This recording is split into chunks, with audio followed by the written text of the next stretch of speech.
John St.Pierre joins us to share his journey of building multiple successful businesses and the valuable lessons learned along the way.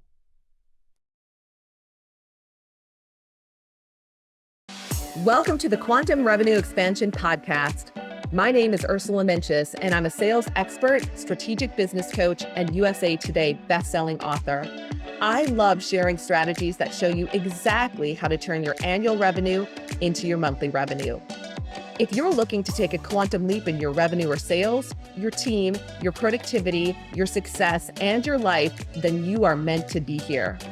My goal in every episode is to help you take your belief that it's possible to 2x or 10x your revenue while working way less to knowing that it is happening right now. Hey everybody, and welcome back to Quantum Revenue Expansion, where we talk about turning your annual income into your monthly income. And I'm super excited because I have an extra special guest. And we're going to have a little different conversation today because I have John St.Pierre, growing the business of your dreams without going off the cliff. So welcome to the show. Yeah, thanks for having me. Excited to be here. You've grown like $100 million things. So that you're like, this is where we want you to be on quantum revenue expansion and really talking about that. So before we dive in, for our listeners, let me tell you about John and his background and why I'm excited that he is here. He is an entrepreneurial executive, 25 years of business development leadership experience, who has co-founded and grown 2 companies to over 50 million in revenues. John began his entrepreneurial career in 1995 while a college student as a franchisee for College Pro Painters. Upon graduating with a Bachelor of Science in Accounting from the University of Southern Maine, he continued to develop his entrepreneurial skills as a general manager for College Pro. In 1998, John joined other prominent College Pro entrepreneurs as a VP of sales for HandymanOnline.com, a venture capital-backed platform connecting homeowners with vetted contractors. After the dot-com crash, this happened in 2001. John took a role as president of World at My Door, an e-commerce platform for small businesses, which was successfully sold in 2002. Congrats. In 2003, John co-founded 2 companies, Select Sports Management, which was rebranded Legacy Global Sports, and Rhombus Services. Legacy Global Sports, a global youth management sports company founded in 2003, rapidly rose to $50 million plus in global revenues before John was replaced as CEO in 2018. Meanwhile, BrandPoint Services, a national commercial contracting and project management firm founded in 2003, is a $100 million company to which John is the majority owner and chairperson. So, lots of experience building revenues. I know we have questions, but John, where do you want to start? Yeah, well, here's where I'll go. I'll go right with the title of this podcast, which is Quantum Revenue Expansion or Quantum Income Expansion is a lot of fun, but it's also extremely dangerous. And the story that I think will just bring it all home and lead to a ton of questions is I grew our sports company for over 15 years. $1 million in global revenues and lost it all like that. I made myself vulnerable. I potentially tried to grow quicker than we could afford to grow. I diluted my own equity along the way. And ultimately, in a boardroom in 2018, was fired from the very company I had grown to north of 600 employees, $55 million in global revenues, and was on the street wondering what just happened. Wow. And coming back and seeing my wife and my kids and what had just happened, Daddy's job, this company he was building and the brand he had a ton of pride in, was a moment where I had to take my mind into different spots and rewire my mind, which I know is something you talk a lot about.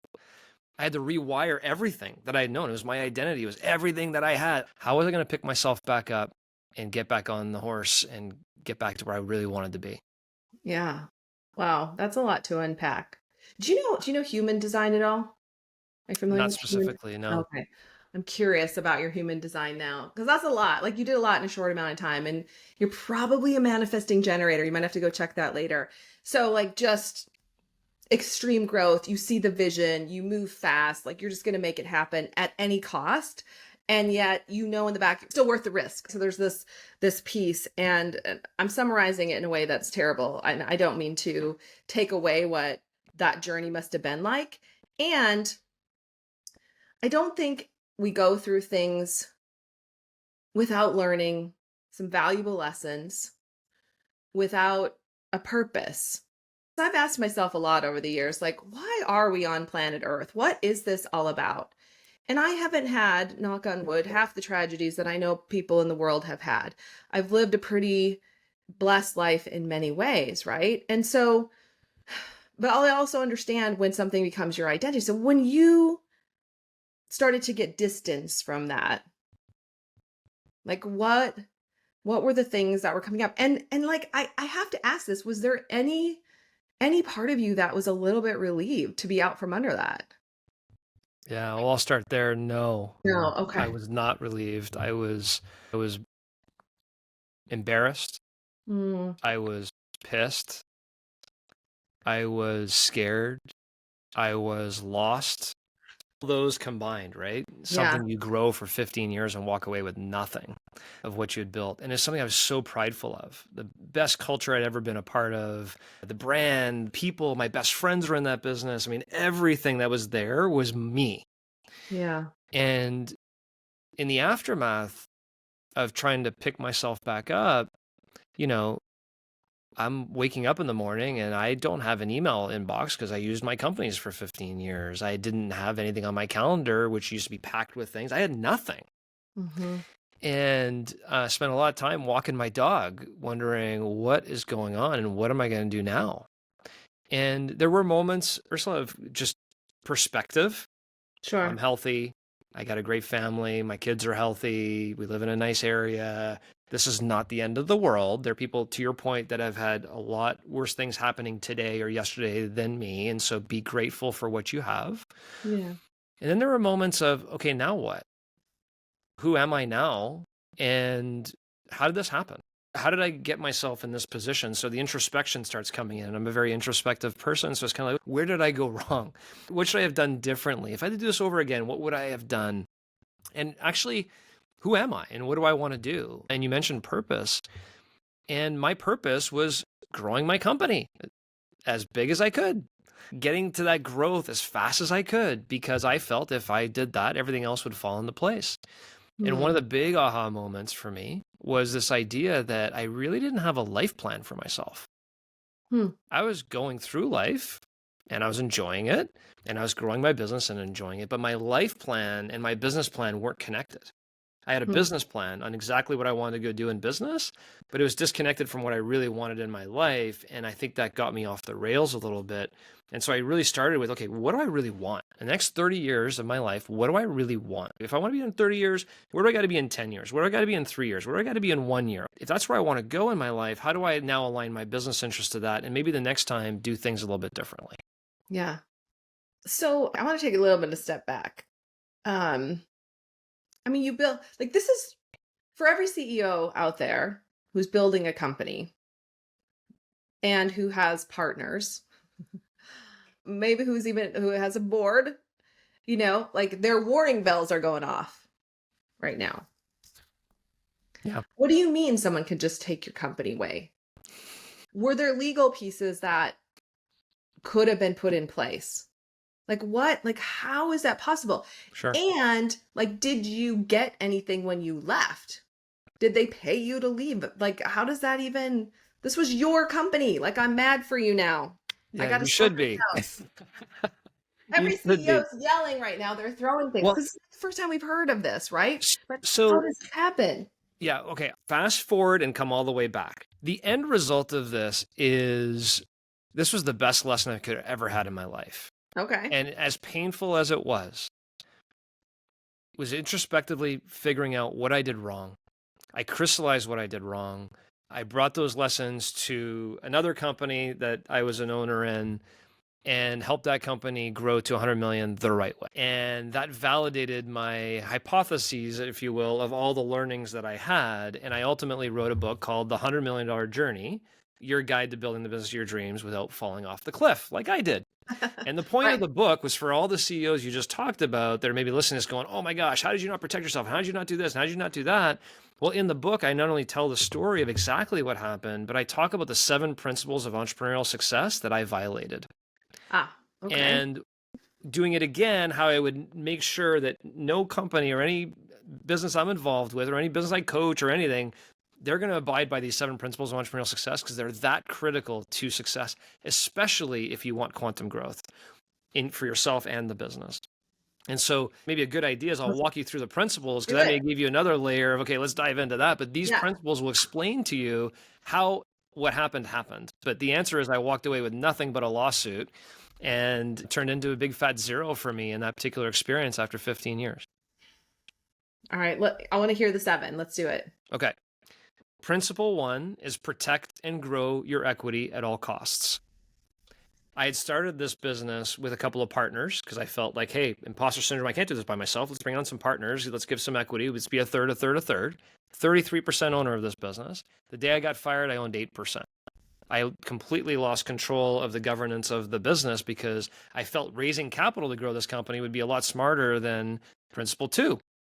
Principle 2 is build your own capital for growth. If you have the right product and service, you don't need investors. You don't need to give away Principle 1, your equity, to grow your business. You can actually generate your own cash flow for growth and only grow as fast as you can afford to grow. And we were growing too fast. Therefore, we needed bank and debt and investors, which would then dilute your equity and violate Principle 1.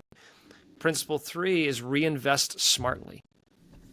You've got to reinvest in areas of your business that will generate more cash flow, Principle 2, which will protect your equity, Principle 1. In our cases, we were taking very profitable divisions of our company and we were chasing shiny objects and trying to grow the company in a whole bunch of other verticals that were losing money. So we were taking good money and throwing it after bad and had waste of the cash flow, which then violated Principle 2, which made us go back to the banks to get debt, which violated Principle 1, which gave up some equity. Principle 4 is build a culture of intrapreneurship. So build a culture where people treat your business like it's their own.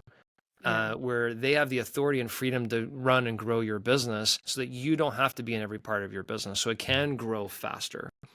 Principle 5 is protect the house and perform vulnerability assessments on your business. And that could be everything from your legal agreements, your shareholder agreements. How was I not legally protected? Really, really good question. I didn't protect myself is the answer. So do you protect all these vulnerabilities you have in your business? Principle 5. Principle 6 is how do you access liquidity in your business? So as your business is growing, how do you take kind of that cash flow that's stuck on your balance sheet and put it to your personal wealth in a way that doesn't hurt the company? Yeah. And then Principle 7 is how do you move from CEO to chairperson so you actually own a business, not owning a job? Yeah. Yeah.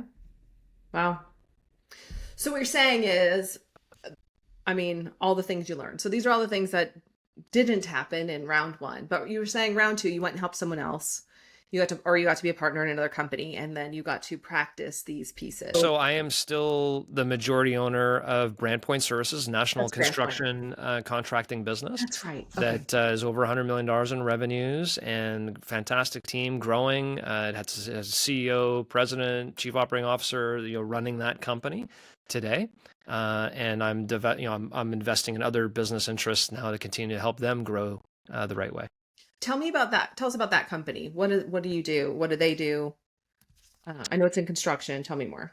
Yeah, so BrandPoint Services is a national contracting company. They're licensed in every state in the country. And we do a lot of, it's called big box commercial sites, companies that own thousands of locations. We'll go in when the toilet breaks to where they're remodeling the entire location. And when you work with big, locations that have hundreds of doors or thousands of doors, they'll do, 50 to 100 every year continuously, where you're going in and repainting, reflooring, whatever the needs are of the construction refresh project of that location. Got it. I remember that now. Okay. Got it. And so that's still growing. That's still going. Yep. And all of these pieces are practiced and you are protected and it's a beautiful world. So knock on wood, please. Yes. I don't know if you shared this, but out of all of that, did you share the single biggest learning or like the one big takeaway? I didn't, but it's a fantastic question. Okay. After all of this in the aftermath, what's the one thing? What's the one big message? And the message is patient ambition. I had ambition, but I had zero patience. I had no thought process of how patience combined with ambition can really have you strategize more, think more, plan more, not make moves that are going to cost you down the road, but still be able to have the ambitious growth that you seek.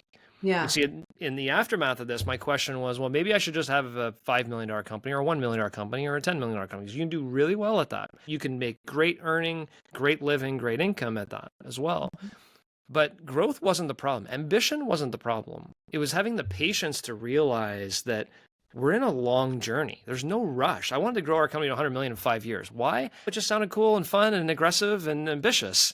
Yeah. But why? If I decided to let's grow our company to 100 million in 10 years or 20 years, I would have been in full control. We would have grown at the right speed. I would have a lot more patience to maybe see some of the landmines that are out there. And I think that applies to everything. In life, we need to have patient ambition. Don't run too quick into things. Evaluate them properly. Be strategic about it. Make the right, concise decision before moving forward, but don't lose the ambition. You can still, to your point, take your annual revenue and make it your monthly revenue, but you have to have patient ambition throughout that process. Yeah. That, like, you can overrun your growth. Let's talk about the growth, because obviously you're really good at that. And not everybody's really good at that. I'm sure there's clients that are like, he's talking about $100 million. Like, I would be happy with the 1 million. I'd be happy with the 5 million. Like, their minds are like blown right now, right? How did you walk us through your mindset evolution to be able to say, I want $100 million company? Yeah. It sounded cool. Was the initial. Just that, John. I'll tell you the initial part. Well, what happens is we, as entrepreneurs, this is kind of the way I view it. At one point in my career, I hadn't even grown a company to $1 million. So you grow a company to $1 million and you get to that plateau and you're like, okay, this is great. This is awesome. This company's growing. Well, guess what? Then next thing that comes to your mind, well, I'd love to get this thing to 10. Right. So you grow a company to $10 million and you get a company to $10 million. And you're like, okay, this is fantastic. We're here. We're at 10 million. And then you kind of look up and you look at the next mountaintop and you're like, well, wait a minute. Like, can't we just get to the next one? That's 100 million. Let's go there. And at the time that I made that proclamation within our business, we were a $10 million company, but we were kind of stuck at 10 million for a few years. And I said, look, I see the strategy here. I can see how we can get from here to here. Let's lay out a game plan and let's go after it. We'll get there in 5 years. Let's go. And so it was part motivational message. It was part strategy. It was part ambition. It was part all those things. Patience had nothing to do with it, but it was all those other things that played into it. But you get those plateaus in life where you go up a hill or a mountain, you get to that plateau level and you look up at the next mountain. You're, okay, are we done here? Are we going to go back down the hill? Or are we just going to kind of move up to the next one? And so that's why I talk about growing the business of your dreams without falling off the cliff, because there's a lot of companies I know that are $20 million companies, $30 million companies that might fail this year. Yeah. Yeah. Because they cannot sustain their growth due to cash flow things, other problems they have in their business. They went from 10 million to 20 million. Now they're suffocating. And so when you try and grow your business, kind of an area I specialize in now, if you have a $5 million business today and you're saying, I want to get to 20 million in the next few years, it's such an ambitious goal and I love it. And you can do it. But there's also landmines in there you got to avoid. And that's where these principles come in. If you got a $20 million business and you want to get to 100 million, you can do it. But there's some landmines, and the higher the number goes, the bigger the fall can be, right? As it happened to me. And so that's the area that I like to talk about. But part of that, to come into where 100 million came in, well, it came into, okay, I'm going to go from here to here to here. Guess what my next goal is, Ursula? Now that I'm on the $100 million plateau. Billion? Yes. That's human nature, right? Why do we make those jumps? But I totally get it. One of those where then now I look up and go, okay, I can do 10 of these. Right. That's what it is. The mind starts to see the math. Yeah. So, all right. We have time and I want to unpack this a little bit more because it's interesting. When I was in the tech company, it was somebody else's company, but I was running it. It was about a $20 million company at the time. I was in my 20s. I really didn't know what I was doing. I was good at selling. I was good at leadership. I was good at revenue growth, right? We were just all doing the best that we could. But talk about challenges. The owners were buying up failing tech education centers, and then we would take them on. And my office was in Santa Ana, Irvine, California, and we were the cash cow. We were doing about $3 million a month, and it was mostly profit. And so this money was like being sucked out of our branch, out of the company to go do this. and then to fix all the mistakes. Because you know this, like when you buy companies that are failing, it comes with broken leases, it comes with lawsuits, it comes with A lot. we had company cars that no one knew who owned them. So I got to drive a really nice Lexus for a while because somebody had bought one and whatever, wasn't supposed to. So it was crazy. But this wasn't sustainable, right? I get it. I've been in that. And part of me, honestly, has been reluctant to say, I want to have another $20 million business. There's just parts of me. I mean, I love highly profitable $5 million. I even love highly profitable 7-figure businesses, right? Yeah. We play a lot with clients in that space. And I'll tell you too, sadly, unfortunately, women, and you probably know this, women in business, only 3% make it over the 7-figure mark, which is pretty heartbreaking. I don't know how many women you work with, and yet we have all the skills to do it. We have all the skills to do it, right? So for clients out there, like I'm gonna make you like take your brain trust of your $1 billion company that we can all already see. And let's go back to somebody they got a service-based business. Yep. Because we do this. We go from 100,000 to 250,000 to $500,000. And a lot of times then we want the 7 figures, right? Like that's sort of the bump. Exactly. Yep. What would you say to someone who's at like 250,000 right now? A lot of our listeners want to they just want to break through $1 million. There's some outliers out there who have bigger companies. They're out there, they listen. Yep. But like if they wanted to have this quantum revenue growth, this, what'd you call it? Patient ambition, but still to grow it. What would you say to someone at that level? Because that must seem so easy to you now. Yeah, no, I don't think that's fair to say that it's easy. Nothing that is worth doing in life is easy. Okay. I'll start there. But I just want to start with one thing, which is, one of the questions I did have in my mind when I failed with my business was, why didn't I just own 100% of a $10 million company? That's the same as owning 10% of a $100 million company. And the $100 million company is fraught with all these other issues. To your point, lawsuits and this and employee problems and else, right? Yeah. Why don't you run a smaller business and just own it all, right? And so one of the first messages I talk about in is principle number 1 is protect and grow your own equity. If you can own 100% of what you're doing, own 100% of what you're doing and keep it smaller. You'll own 100%. You'll create a lot more wealth for yourself. You'll be a lot happier for yourself. You won't have this messy business divorce at some point. All those other things kind of come into play. So there's nothing wrong with growing a small business that's going to feed you from both an income perspective and a wealth perspective by owning and controlling your own equity. Yeah. Now, principle number 2, though, is you need to create cash flow for growth. So as an example, if you have a lifestyle business today where you're generating $250,000 of income, let's just leave it there to start. You're generating $250,000 of income, but you also are spending $250,000 of income on your life. Well, you have no money to reinvest in your business to grow. You have no money to invest in AI tools. You have no money to invest in new sales strategies. You have no money to invest maybe in an admin assistant who can help you kind of grow the business. Because if you do all those things, next year you're fearful that you're going to make $150,000 of net income when you really now have a lifestyle of $250,000. So if you think about it from this perspective, how much cash flow after you pay yourself are you generating for the business to fund its growth? Itself, not investors, not banks, itself. So if you had that $250,000 business and you were able to live on $80,000 of income, as an example, or $100,000 of income as an example. You should be able to do this. I just want to say that. Anyway, you now have $150,000. The next year, you look at your business, go, okay, how am I going to invest this into growth? And you and I both know, we've talked about this.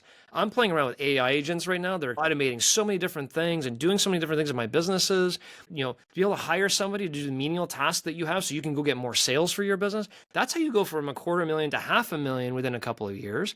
And then if you still don't extract all that cash from your business, you leave it in there for reinvestment, and you do principle 3, which is reinvest smartly in your business, well, then you'll be able to grow from 500 to 600 to 700 and not be in a rush to get to $1 million. Just have a strategic plan of how you can grow and not grow faster than your company can afford to grow.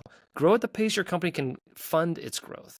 Yeah. That's the message for everybody. It's the first 3 principles of the book. Protect your equity, grow your cash flow for growth, retain the cash flow for growth, and invest it smartly. If you do those first 3 principles, you'll continue to see your business going and going and moving. And who knows, you may get to $1 million and go, you know what? I can hire 5 of me now. I can hire 5 people to do what I was doing, and we'll be $5 million within a few years. And that just kind of takes off from there. But if you're extracting all the cash flow from growth, you're partnering with too many people out of the gate, it just gets too complicated. You're going to be stuck in that current position for a while. Yeah. And one of the things you keep saying is like using the equity, using the revenue, like reinvesting the money that's coming in. And that money comes through something we call sales, right? That's what you're talking about. Like Yes. you're creating that revenue. So I know we only have a few minutes left. We talk a lot about sales on this show. Sometimes people get stuck there. They may not have the gift of sales that I think you have and others have. Like it just seems easy for you. Any tips you want to share there? For someone who might be struggling, maybe they're struggling, they're stuck at 250 and they're like, I would love to invest another 200,000 into my business every year. I'm stuck at this income ceiling or this sales level. Yep. Yeah, it's a simple one in my mind. The amount of times that we have met people, I'm going to put you in the same bucket because I'm sure you would say the same, who just have this impression that sales is a dirty word. And therefore they mentally block, I'm not a salesperson.